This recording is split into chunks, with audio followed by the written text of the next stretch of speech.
मैं लिखती हूँ जया संकृत्यायन पढ़ा, और संकृत्यायन को एस कर दिया है क्योंकि कई फॉर्म्स में वो जगह नहीं रहती पूरा रग लिखने के लिए। अच्छा। तो जया एस पढ़ा। तो अभी आप कहाँ स्टेशन है? देहरादून में रहती हूँ। अच्छा। वहीं मतलब ठंडक है, शांति है, तो दिल्ली से हम वहीं चले गए। अच्छा। दिल्ली छोड़ती नहीं है लेकिन अब कम आते हैं दिल्ली। अच्छा। हाँ, पहले तो दार्जिलिंग में मतलब मेरी पैदाइश मसूरी की है। अच्छा। फिर पिताजी के होते समय ही उन्होंने दार्जिलिंग में मकान ले दिया था। अच्छा। तो वहीं हम लोग पले बड़े भाई बहन। अच्छा। स्कूलिंग वहीं से हुई, कॉलेज वहाँ से। तो आप लोग कितने भाई बहन हैं? बस जेता और मैं। अच्छा। हाँ, जेता मेरे से छोटा है। अच्छा। लेकिन हर और मामलों में वो मेरे से बड़ा है क्योंकि उसके राहुल जी के प्रति जो उन्होंने स्टडी की है, और जो मतलब वो है इकोनॉमिक्स से, लेकिन बहुत चीज़ों में डेवलपमेंट, इकोनॉमिक्स, ह्यूमन, उन्होंने ये इसी मोड करके संस्था है, उसका एक्रोनिम है, आप देख लीजिएगा, इसी मोड। तो उसके लिए रिपोर्ट्स तैयार की, और ह्यूमन राइट्स के ऊपर उन्होंने not human rights as such but जो ह्यूमनिस्टिक एस्पेक्ट्स ऑफ प्लानिंग, उसके ऊपर उन्होंने एक पूरा रिपोर्ट तैयार किया था जिसको अवार्ड मिला था। तो UN की ओर से मेरी बात हो रही थी मेरे भ्राताश्री श्री सुनील चंद चुंडी जी से कि पटना संग्रहालय जो है, पटना म्यूज़ियम, उसके 100 साल मनाए जा रहे हैं, और उसी उपलक्ष्य में आप यहाँ आई हैं, और आपको आना जाना बराबर लगा रहता है। लगा तो, रहता तो नहीं है लेकिन हाँ आ सकती हूँ। हाँ, और राहुल जी के जो कार्य हैं उनसे आपको काफ़ी लगाव है। तो पहले तो सबसे पहले राहुल जी के बारे में कुछ बताइए, कैसे? जैसे मैंने बताया कि इस रूप में तो मैंने बचपन में उनको देखा, लेकिन उस समय वो क्या लिख रहे थे, क्या वो हमको बच्चों की मतलब कहानियाँ सुनाते थे, तो वो तो याद है। उन कहानियों में राजस्थानी बोली भी होती थी। अच्छा। राजस्थानी बोली, क्योंकि उस समय वो संग्रह कर रहे थे अलग अलग जगहों की कहानियों का। तो आदि हिंदी की कहानियों और गीतों पे उन्होंने एक छोटा सा संकलन निकाला था उस समय, तो वो कहानियाँ हमको सुनाते थे। अच्छा। अच्छा। हाँ, कान्ना गिद्दड़ करके, तो उसी बोली में, उसी उच्चारण से। तो लेकिन पढ़ते हुए उनको ज़्यादा जाना है, क्योंकि माँ तो बताती थी और लोग जो उनसे मिले हुए थे या उनके काम से संबंधित थे वो हमको बताते थे, लेकिन ज़्यादा उनको पहचानना है इनकी किताबों से, और जो बोला है, कहा है। नहीं, जैसे आप बता रहे थे कि हाँ। राहुल जी को संस्कृत पढ़ने का मन किया। हाँ। तो वो उनका जन्म स्थान आजमगढ़ है जी। तो आजमगढ़ से वो निकल गए। हाँ। और कैसे वो असल में मतलब बहुत पहले की, ये उनका बर्थ तो 1893 में हुआ। तो पहले तो वो नाना के पास पले थे, क्योंकि नाना के उत्तराधिकारी के रूप में, और नाना की एक ही बेटी थी जो राहुल जी की माँ थी। तो नाना जी ने उनको पाला और उनको वो कलेक्टर बनाना चाहते थे उस समय के। तो language of governance was Urdu and English.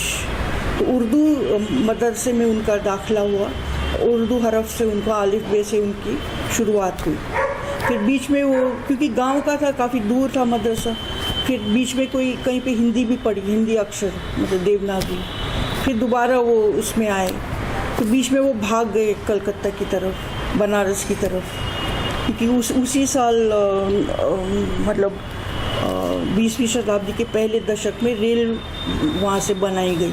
तो रेल वहाँ से जाती थी, तो एक दिन वो बैठ के उसमें बनारस चले गए और बनारस के छोटे छोटे जगहों पे देखा। तो इस तरह से एक उनको रास्ता मिल गया निकलने का। तो एक बारी फिर वो नाना के यहाँ थे, उनकी बहन भी, छोटी बहन उनके साथ थी। नाना बहुत सख्त थे क्योंकि वो मिलिट्री में रहे थे, जलगांव की तक गए थे वो कंपनी की सर्विस में। और नाना जो कहानियाँ सुनाते थे उसमें अजिंठा की भी कहानी होती थी, और वो कहानी ये होती थी कि परशुराम जी ने महल बनवाया पत्थर को काट के राम जी के लिए। तो वो महल तैयार हो गया तो परशुराम जी राम जी को ढूंढने मतलब बुलाने गए। जितनी देर वो बुलाने गए उस दिन ये राक्षस उसमें घुस गए और वहीं पे वो लोग रहने लगे। भ्रष्ट हो गया तो परशुराम जी ने श्राप दिया कि ये जैसे हैं वैसे ही रह जाएंगे। तो इससे उन्होंने अलौकिक जो अभी हम लोग देखते हैं मूर्तियाँ वगैरह जो कलात्मक और बहुत मतलब उत्कृष्ट कला के दर्शक हैं दर्शाती हैं उनको इस तरह से, क्योंकि ज्ञान नहीं था ना इनके बारे में। वैसे तो मैं ये जानना चाह रहा था कि जैसे राहुल जी जैसे आप बता रहे थे कि हिमालय की तरफ और पहाड़ों की तरफ बढ़े, तो ये क्या कैसे इन्होंने अपनी पढ़ाई आप बता रहे हैं कि उर्दू में भी, संस्कृत में भी, इंग्लिश उर्दू में तो भी। क्योंकि वो गवर्नेंस की भाषा के तौर पे उनको सिखाई जा रही थी। निजामाबाद एक जगह है आजमगढ़ डिस्ट्रिक्ट में, अच्छा, तो वहाँ के स्कूल में पढ़े, मिडिल तक पढ़े वो, मिडिल उस समय के। उनके एक मतलब बचपन की जो पुस्तक थी उसमें एक उर्दू में शेर था, ये था तो कोई कैरेक्टर है नवाजिंदा बाजिंदा, तो उनका कुछ वार्तालाप है। अच्छा, तो एक मतलब थोड़ा रेस्टलेस किस्म का था, तो उसका ये था कि सैर कर दुनिया की गाफिल, अच्छा, जिंदगानी फिर कहाँ, अच्छा, जिंदगानी गर रही तो नौजवानी फिर कहाँ। अच्छा, तो इसको एक मतलब एज अ मोटो उन्होंने ले लिया। अच्छा, और कई बार ये अपने लेखनी में कई सालों बाद भी उसका जिक्र करती कि नवाजिंदा बाजिंदा मुझे फिर से झकझोर रहा है कि मैं यहाँ न रहूँ और निकलूँ। तो इस तरह से वो एक mode of the motto of his life बन गया। तो इस तरह से घूमने का तो शौक़ हुआ। अब ये साधन भी मिल गया कि ट्रेन में बैठो या पैदल निकलो और गांव और डिस्ट्रिक्ट के बाहर निकलो तो कोई पकड़ नहीं सकता परिवार से। तो ये शायरी जो बताई आपने, तो ये तो उनके मिडिल स्कूल के समय की शायरी है ना? उससे पहले की है। उससे पहले की तो उनकी उम्र काफ़ी कम हो कम, गई, लेकिन तो एक उन्होंने इस शायरी को अपने जीवन में उतारा। हाँ, जगह जगह एज ए प्रैक्टिस कि जब ये शायरी को आप कह रही हैं तो मुझे लगा कि उस शायरी से कहता है कि अपने जीवन को ऐसा बनाओ कि वो पूरे ज्ञान के लिए ही उसको नौजवानी रहेगी या नहीं रहेगी, लेकिन इसको तुम यूज़ करो। हाँ। इसका उपयोग करो। कई लोग हैं अपने पूरे जीवन में ज्ञान प्राप्त नहीं कर पाते, मोनोटोनस लाइफ है, लेकिन राहुल जी ने अपने लाइफ को ये किया, यूज़ किया ज्ञान के लिए। हाँ। जाना समझा, पूरे जीवन को उन्होंने लगा दिया। एक्चुअली में क्या होता है, कोई रिसर्च वर्क करके बैठने से बात करने से थोड़ा ज़्यादा अच्छा लगता है बात करना, और विदाउट एनी बैकग्राउंड बात करने में थोड़ी प्रॉब्लम्स होती है। ये विषय है तो दुनिया में बहुत से हैं, बहुत।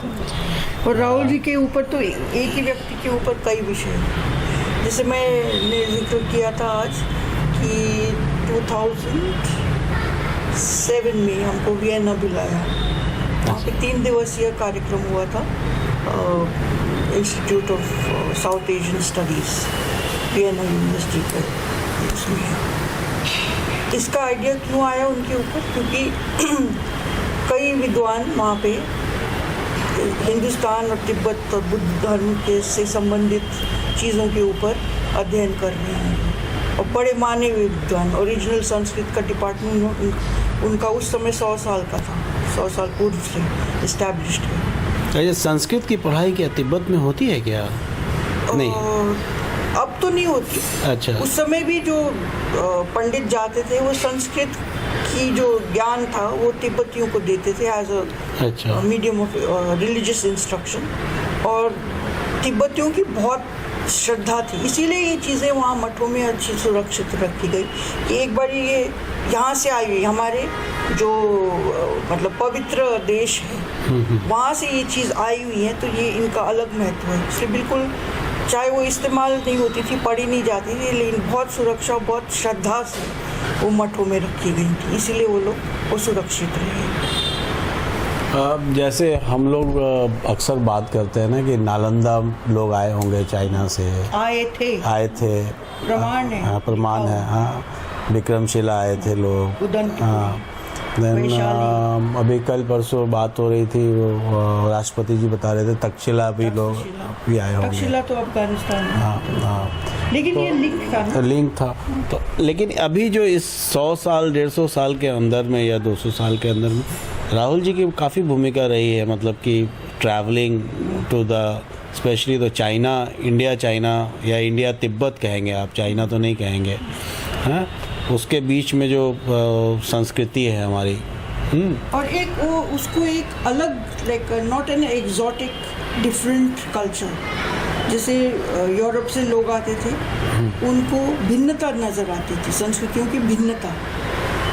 लेकिन राहुल जी जब ट्रैवल करते थे तो उनको उनके मतलब द फेमिलियरिटी, अच्छा हाँ, अच्छा सिमिलैरिटीज, अच्छा, कि यहाँ पे भी सूर्य देव की पूजा होती है। अच्छा, बिहार में आप लोग छठ के समय सूर्य देव को ही प्रधान मानते हैं। रूस में भी ये होती थी,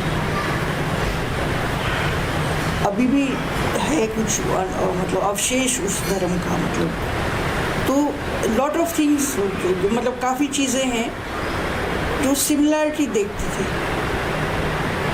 क्योंकि वो अपने देश से तो परिचित थे ही, और भाषा से, क्योंकि भाषा में भी कई ऐसे शब्द और इसके फिलॉलॉजी जो डिसिप्लिन है, उससे आप रूट वर्ड का कैसे जान सकते, और आप पता लगा सकते हैं कि ये शब्द इस किसके आक्रमण पे या किसके अधीनता में हमारे इसमें आया। तो बहुत कम लोग जानते होंगे मेरे ख्याल से कि राहुल जी उत्तराखंड में, तिब्बत एरिया में, साउथ में भी रहे, बिहार में उनका काफ़ी योगदान रहा। बिहार तो कर्म भूमि थी उनकी, और बिहार ने उनके अलग अलग रूप देखे। उनके जो 7 दशक थे, उसके हर 10 वर्ष में उनका अलग एक स्वरूप आता था। पहले तो वो परसा मठ के साधु, फिर वो बने आर्य समाज, तब भी इधर आए थे, और उसके बाद वो बने बौद्ध भिक्षु, उस समय भी वो आए थे। आर्य समाज में रहते हुए उन्होंने बुद्ध से संबंधित कई ऐसे स्थानों के दर्शन किए, नेपाल बॉर्डर तक गए, और साहेबगंज वगैरह, इधर श्रावस्ती जो जगह है जो बुद्ध के समय थी, राजगीर वगैरह, ये सब वो देखने आए थे कि ये उनसे संबंधित है। उसके बाद जब वो बौद्ध भिक्षु बने, तब भी वो यहाँ आते रहते थे। उसके बाद जब वो आप बता रहे हैं कम्युनिस्ट किसान नेता बने, अच्छा, और वर्कर्स आंदोलन, तो उन्होंने एक उस समय ज़मींदारों के साथ किसानों का वो स्ट्रगल चल रहा था, क्योंकि ज़मींदार ज़मीनों को घेर रहे थे, जो कॉमन लैंड्स थी उनको घेर रहे थे। उसमें खड़े ऊख की खेती जो है वो काटने नहीं दे रहे थे, जो जिसने उगाई है तो उनको काटने नहीं दे रहे थे। ये परसागढ़ के अंबारी एक जगह है, वहाँ पे ही हुआ। तो राहुल जी ने कहा नहीं, राहुल बाबा थे उस समय, कि हम इसको काटेंगे, ये हमारा अधिकार है। तो ज़मींदार ने जो है हाथीवान को कहा था कि ये जो आदमी है ना, जो अगुवाई कर रहा है, इसको कुचल डालना है हाथी से। तो किसी तरह से वो आदमी ने पहल नहीं की, डंडा उठा लिया और उससे सिर पे चोट मारी। तो राहुल जी लहूलुहान होके वहीं पे धड़ाकेल के गिर गए। तो उस समय में एक लहर चल पड़ी कि एक साधु के ऊपर प्रहार हुआ है, और इसके ऊपर क्यों ना वो खून उगले। एक कविता ही है पूरी, वो छपी थी उस समय के अखबारों में, और उनको फिर जेल ले जाया गया, और वहीं पे उनकी सज़ा हुई। अच्छा, मैं ये कह रहा था कि संजोग है हम लोग मिले हैं, पटना संग्रहालय का 100 साल मनाया जा रहा है, और आपको चंपारण यात्रा का भी 100 साल मनाया जा रहा है, गांधी जी का। 1917 में। सो कैसा आपको कैसा फील होता है, आप इस ऐसे बड़े परिवार से, ऐसे बड़े परिवार के बड़े व्यक्ति थे जो हमारे मतलब पिता रहे। तो जो हिस्ट्री मैंने अपने पढ़ी है वो पुस्तकों से ज़्यादा उनकी पुस्तक में, मतलब टेक्स्ट बुक से ज़्यादा उनकी पुस्तकों में जो हिस्ट्री की झलक मिलती है वो ज़्यादा इंटरेस्टिंग लगती है। और एक बहुत बड़ी चीज़ है जो मैं यहाँ कहना चाहूँगी कि राहुल जी जो कहते थे, जो करते थे, सबसे बड़ी बात उनकी ईमानदारी थी। ईमानदारी मतलब कोई अगर वो बात ढकी भी होनी चाहिए, अगर वो सोचे कि इससे कोई मेरा तो कोई नुकसान होगा लेकिन लोगों को इसकी जानकारी नहीं, तो खोल के रख देते थे। और इसीलिए उनको, मतलब लोग कहते हैं ना कि तिब्बती मठों में वो गए, उन्होंने उड़ा ली चीज़ें। अच्छा। हाँ, जैसे भी कहते हैं कि पाश्चात्य जो विद्वान आते थे, उनको कोई चीज़ लुभावनी लगी तो वो उसको पैसे वैसे दे के इधर उधर करके और उठवा लेते थे। भारत में भी हमने देखे कई मूर्तियाँ ऐसे गायब हुई हैं। अच्छा। और अब बड़े बड़े म्यूजियम में बड़े बड़े कलेक्शन भी उनके नज़र आते हैं। अच्छा अच्छा अच्छा अच्छा। और मतलब अब उनको अभी बात हो रही थी कि बिहार की चीज़ें वापस वो थोड़े ही देंगे, उनके तो आधे म्यूज़ियम खाली हो जाएंगे। ब्रिटिश म्यूज़ियम के तो वो 1/4 खाली हो जाएगी अगर भारत की चीज़ें वो वापस करना शुरू करें। तो उसमें बिहार का भी योगदान है क्या? ज़रूर ज़रूर। क्या थोड़ा सा एलैबोरेट। खुद गई नहीं हूँ लेकिन उस समय जो डिगिंग्स हो रही थी यहाँ पे ब्रिटिश और अच्छे मतलब जो आर्कियोलॉजिस्ट वगैरह थे, नामी आर्कियोलॉजिस्ट थे और बहुत सिंसेरिटी से वो काम करते थे, लेकिन जो वो निकालते थे तो वो चीज़ें पहले तो first choice British Museum, because India is our colony और India has provided this and this is to the glory of our colonial persona. तो पहले तो ब्रिटिश म्यूजियम, अगर उससे सेकंड ग्रेड की है तो पटना कलकत्ता में रखी जाती थी। अच्छा। और थर्ड चॉइस में फिर जहाँ भी हो तो बिहार का जो पटना म्यूजियम जो खड़ा किया गया वो उसका उद्देश्य अलग था। उन चीज़ों को वो कॉलोनियल दृष्टिकोण से देखते थे कि this is our heritage, I mean this is the type of people who live here whom we have to govern। तो ये देखिए और आप इसको समझिए एज अ कॉलोनियल गवर्नर और सिविल सर्वेंट, उस तरह से। यानी आज भी आप मानते हैं कि भारत ही नहीं कि भारत के बाहर भी कई म्यूजियम्स ऐसे हैं जिसमें बिहार म्यूजियम की चीज़ें रखी हुई, जिसे मतलब पटना म्यूजियम में होना चाहिए था वो दूसरे म्यूजियम्स में है? होना चाहिए था, ये नहीं कह सकते कि किस समय वो गई। उनकी हिफाजत हुई, सुरक्षा हुई, वो मतलब बंद बक्सों में नहीं रखी गई। अच्छा। ये तो मानना पड़ेगा। लेकिन अब हमारे पास वो सामर्थ्य भी नहीं था कि उन चीज़ों को अच्छी तरह से रखा जाए। लेकिन एक चीज़ और कहूँ कि जैसे मूर्तियाँ हैं, भगवान की मूर्तियाँ हैं, आप मनाली वगैरह गए हैं तो उधर एक जगह है मंडी, तो वहाँ पे वो 1950s में जब वो हिमाचल प्रदेश पे लिख रहे थे तो दोबारा वहाँ पे गए थे। तो वहाँ एक ग्राउंड है, वहाँ कॉलेज के स्टूडेंट्स वगैरह उनके सामने उनका भाषण हुआ। जहाँ भी राहुल जी जाते थे तो 8, 10, 20, 50, 100 आदमी बढ़ जाते थे सुनने के लिए। तो वहाँ उन्होंने कहा कि जैसे आप ऐसे मतलब हिमाचल का जो संस्कृति है वो अपने आप में बहुत महत्वपूर्ण है, लेकिन जो मूर्ति खंडित होती थी, थोड़ा सा नाक भाव टूट गए, हाथ, तो उसको नदी में प्रवाहित कर दिया जाता था और फिर वो सिर्फ एक पत्थर का ढेला बन के रह जाती थी क्योंकि वाटर से उसका सारा वो निकल जाता था। तो उन्होंने एक बात कही थी कि यहाँ पे इन मूर्तियों को बजाय नदी में आप पूज नहीं सकते, कोई नहीं, मंदिर में मत रखिए, लेकिन उनके लिए एक ऐसा कक्ष बनाइए जहाँ पे इनके पीछे जो कला है, जो भावना है वो जमा रहे, वो नहीं डूबे। तो वहाँ एक चंद्रमणि जी हैं, उन्होंने बताया, हम जब गए थे अम्मा में 93 में शताब्दी वर्ष, राहुल शताब्दी वर्ष, तो वो अपने ले गए वहाँ पे और ऐसी ऐसी चीज़ें वहाँ की शारदा लिपि में लिखी हुई टेक्स्ट हैं, मूर्तियाँ हैं, लकड़ी की चीज़ें हैं। तो अगर ये नष्ट हो गई होती तो एक पूरा जो क्रम है वो खत्म हो जाता। बिहार सरकार को भी ऐसा कुछ करना चाहिए, बहुत सी मूर्तियाँ ऐसे ही पड़ी हुई हैं। तो अगर जगह बन रही है ऑलरेडी, यहाँ जैसे राहुल जी ने दिया और भी बहुत, मतलब राहुल जी अकेले नहीं थे जिन्होंने पटना म्यूजियम को इतना समृद्ध बनाया, और बहुत डोनर्स हैं उसके ऊपर, लेकिन उन लोगों के लिए जगह थी। राहुल जी ने जैसे ये जगह उपयुक्त समझी, वैसे और लोग भी थे जिन्होंने अपने कलेक्शंस दान किए। सचिदानंद सिन्हा का नाम शायद लिया जा रहा था, उन्होंने अपनी कलेक्शन दी। तो इस तरह से जमा होती गई चीज़ें। तो और लोग भी हैं यहाँ, और भी म्यूज़ियम्स हैं, कर्पूरी ठाकुर म्यूज़ियम, खुदा बख्श लाइब्रेरी, यहाँ चीज़ें रखी गई हैं। ये है कि क्रमबद्ध तौर पे, व्यवस्थित तौर पे ये चीज़ें रखी जाए और इनका सिंक्रोनाइजेशन हो, कि अगर आप इस पीरियड की चीज़ इस म्यूज़ियम में, तो दूसरे म्यूज़ियम में जाके उसको भी देख सकते हैं। तो इस तरह से अब तो डिजिटलाइजेशन का ज़माना है, कई चीज़ें आसान हो गई हैं, तो इस तरह से ये चीज़ें हो सकती है, हो भी रही हैं, जो कि मैं मतलब डॉक्यूमेंट्स वगैरह देख रही थी उससे पता। धन्यवाद।